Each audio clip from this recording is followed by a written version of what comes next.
Hello, everyone. I'm Nikki Gibbs, Midland County Great Start Collaborative Director here in Michigan, and also a facilitator for Our Community Listens.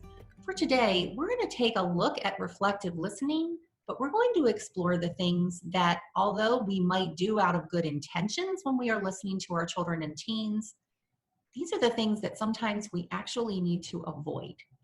So let's first start with thinking about when our child or teen comes to us with a problem. It might be a problem that they are having with the world around them or another person, or a problem that, frankly, we presented them with.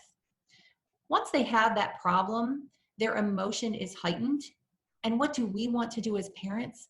We want to care for our child. We may want to fix the problem. We want our child to feel as if they are not alone. These intentions are good, but sometimes those intentions can drive us to do things that actually might reduce our child's willingness to share with us and create barriers to connection. So let's look at an example. The example I'm going to share with you today was with my daughter Katie many years ago. She is now a college student, but this was back when she was probably in middle school. Katie was part of 4-H in middle and high school, and she showed animals year-round. And one year, Katie was showing at the fair, our local fair, and she discovered that a friend of hers that has the exact same birthday as she has had actually entered themselves to show their animals in the younger age group instead of moving into the older age group as required. And she noticed it. And she was bothered because she viewed it as cheating. And when that child's mom noticed it, she didn't go and make the correction with the show superintendent. As you can probably see that, Katie had a problem with this. It was not a solution and a situation of integrity. She thought that child should not be competing against the younger age group. And what did I want to do? Well, I wanted to fix the problem for her. I wanted to tell her, this is the solution I think you should have. So part of my brain wanted to tell Katie it was okay. I wanted to do this because it would seemingly fix her emotional disruption. After all, it feels as if parents just saying, hey, it's okay, makes it okay. Children trust us and they believe in us. But if I just tell Katie it's going to be okay, I don't give her a chance to feel her emotional disruption. And difficult emotions, when they are temporary, are actually good for your children to feel. And when they overcome them, it gives them a sense of accomplishment and independence. And they grow into adults that understand the value of difficult emotions because they push us to change and growth. So saying okay to Katie might have made me feel better, but it wasn't going to solve her problem. It wasn't going to help her solve her problem, and it wasn't going to take the problem away. Another part of me wanted to tell her about a time when I had a similar problem. As a matter of fact, very close to that time frame, just a few weeks prior, I had a similar problem at work. It was very recent. And when Katie discovered this situation, I could feel all of my emotions coming back to me from my work problem. And although remembering that emotion was going to help me be empathetic with her, sharing my example was going to take the wheel of the conversation away from Katie and make me the driver. And then Katie would feel robbed of the chance to continue sharing and would probably shut down. Because when children are sharing their problems and their struggles with us, it's like they're driving a car. And when we jump in with our examples or our past learnings that we've had in our life, it's saying, here, I'll take the wheel and I'll handle this.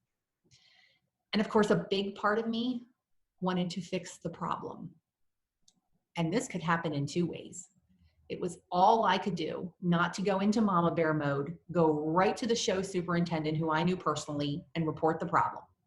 Because fixing it for them makes it our problem. We take over the problem, we take over the solution. And although it feels like we are protecting them, we are inhibiting their emotional and intellectual growth. Because we basically say to our child or teen, that was your problem, and now it's my problem. Another way to fix this problem for Katie would be to give her my advice. We are grown-ups, and we feel our advice is full of wisdom, and our kids need it. Why is that a problem? When we jump in and give our advice, it creates an environment where children do not engage their own creativity to solve their own problems.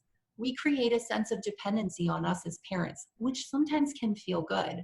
But by fixing the problem or telling them how to solve it, we do not grow their ability to be their own problem solvers. Our solutions might sound good, but children may find a false sense of buy-in to those solutions, and they might not really be dedicated and engaged in trying it. So ultimately, listening to them and then letting them think through their own solution is the way we want to go. So let's review. Giving advice, telling our own stories, telling them it will be okay, they all feel really good to us and they often feel very right, but they stop the process of balancing logic and emotion for our child. Listening helps balance that logic and emotion, and if we stop that process, they could stay out of balance for a long time and become so full of emotion that they can't function. And it also stops them from creatively thinking through some of their solutions. Katie's need to talk about this problem and have me listen actually went on for several days of our county fair. She needed to vent out her frustration, her shock, and her ideas on how to handle the problem. During that time, it was important for me to stay away from adding to the conversation. I was empathetic with her. I was present with her. I encouraged her to keep sharing. I recognized how she felt. I just kept encouraging her to keep talking and sharing while I was silent and present. I continually sent back to Katie the facts and the feelings that she was having so that she knew she was being heard. After a few days, she made a decision on how she would handle it, and I needed to accept her decision. What happened, because I spent that time listening to her and not jumping in and giving advice or fixing the problem, first, Katie felt heard. And even at 20 years old, she will often tell me how deeply she felt heard and connected to me that week. She felt that I trusted her to solve her own problems. She felt empowered and independent. She's now 19, and just the other day, her doctor's office told her that everyone that works in the office thinks that she's the most mature 19-year-old they have ever talked to because she knows how to contact her doctor about a problem. She knows how to talk about the problem. She sometimes comes to me for advice when she's stuck, but it is after a long time of thinking and trial and error for her. It is not in the moment or the days where she needs to vent about the problem.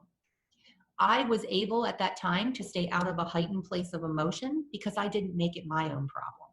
Our connection grew and her trust in me grew. This takes practice and intentionality. Our brains have muscle memory and they want to do what we have always done. So if any of those things that we've just talked about not doing when you're listening, they feel like you've done them for so long that you want to keep doing them, it's okay. Just keep practicing. Parenting is a process of growth.